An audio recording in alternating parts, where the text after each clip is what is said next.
Halo netizen yang budiman, jumpa lagi dalam channel Jiban Toro.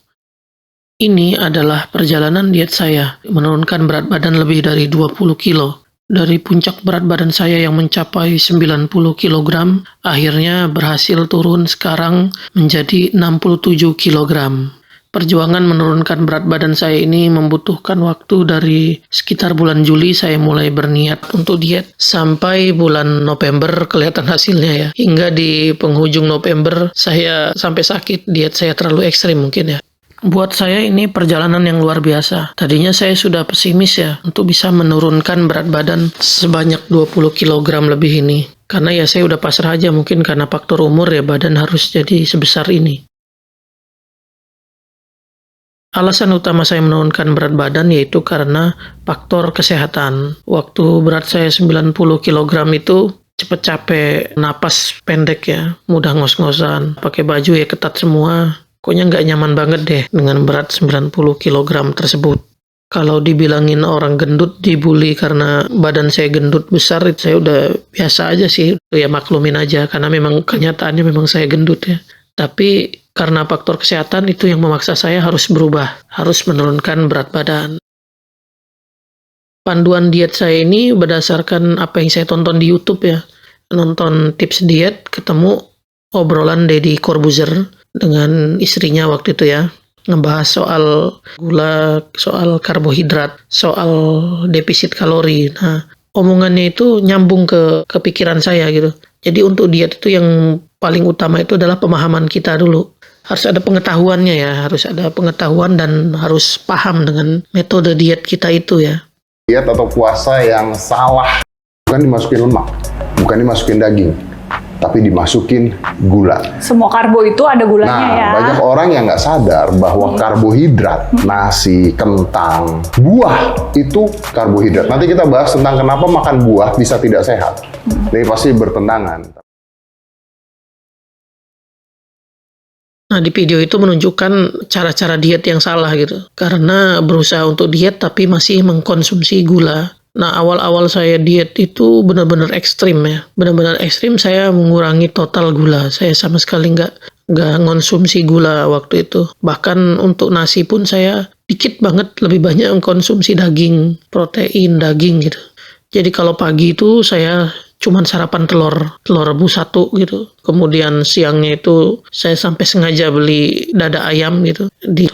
Ya terus malamnya ya masih makan nasi tapi sedikit gitu. Jadi intinya di diet saya ini, kalau saya udah makan buah itu kan gula kan. Jadi gula kan menghasilkan karbohidrat. Nah kalau saya udah makan buah, saya nggak makan nasi lagi. Kalau saya sudah makan roti, saya nggak makan nasi lagi. Makan bakwan, makan pokoknya yang tepung-tepungan yang berkarbohidrat. Jadi kalau udah makan mie, apalagi ya, mie itu kan karbohidrat. Ya nggak usah makan nasi lagi. Jadi patokan saya begitu. Saya lebih memperbanyak protein, mengurangi karbohidrat. Intinya di situ. Karbohidrat itu cenderung disimpan ke tubuh sebagai lemak untuk cadangan makanan.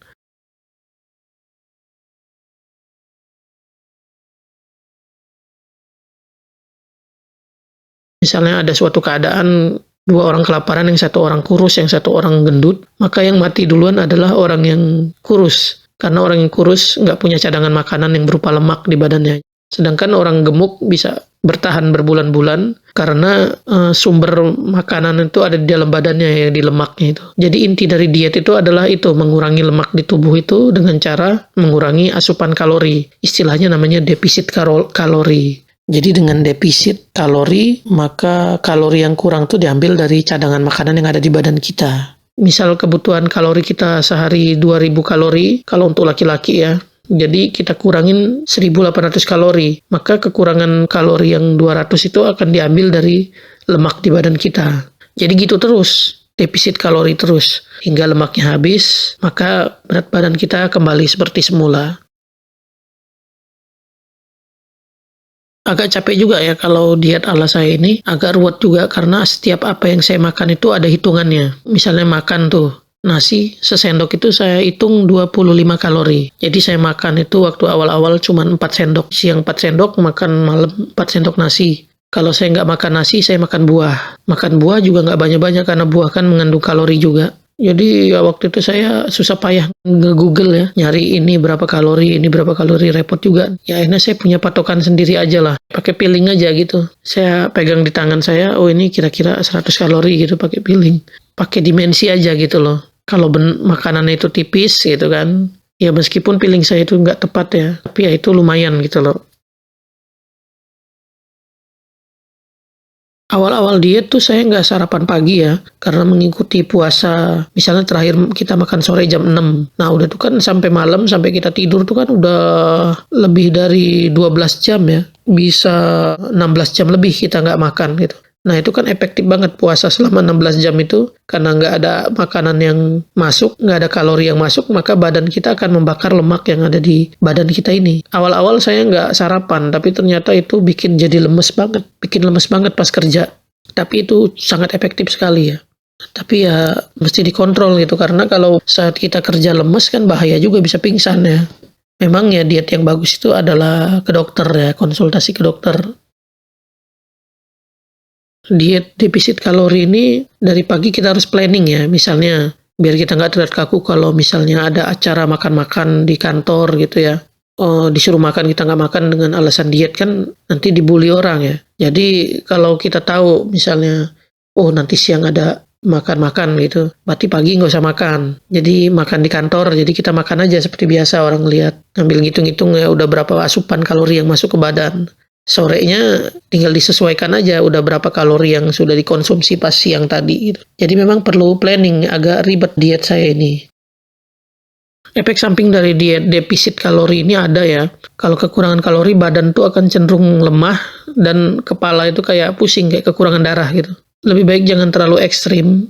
Saya termasuk yang sangat ekstrim ya, sampai kalau udah pulang kerja itu terhuyung-huyung kayak mau jatuh. Akibatnya pada akhir bulan November saya sakit ya, kena COVID ya. Mungkin karena daya tahan tubuh saya melemah karena kurang makan, akhirnya kena COVID sampai saya diopname.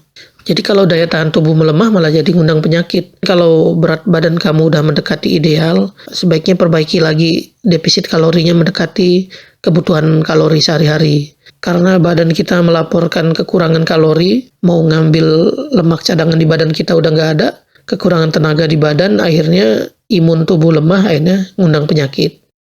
Udah sekarang ini berat badan saya udah mencapai 67 kg ini, saya balik lagi ke pola hidup seperti biasa tapi masih mengontrol makanan. Paling nggak saya sehari sekarang ini 2000 kalori sekarang. Kalau dulu itu bisa sampai 1500 kalori sehari, maksimal 1800 kalori, itu saya udah merasa bersalah gitu. Diet defisit kalori itu kalau menurut saya berlaku untuk orang-orang yang malas gerak ya, untuk yang kerja kantoran cuman duduk aja gitu. Karena ketika dia nggak gerak, banyak kalori yang nggak terpakai, akhirnya disimpan sebagai lemak. Tapi kalau kamu kayak kerja seperti kuli bangunan gitu kan, justru malah perlu makan banyak, karena kalori yang kamu butuhkan tuh lebih ya, karena banyak mengeluarkan energi. Jadi demikian video dari saya, semoga bermanfaat, semoga kita semua selalu sehat dan selamat.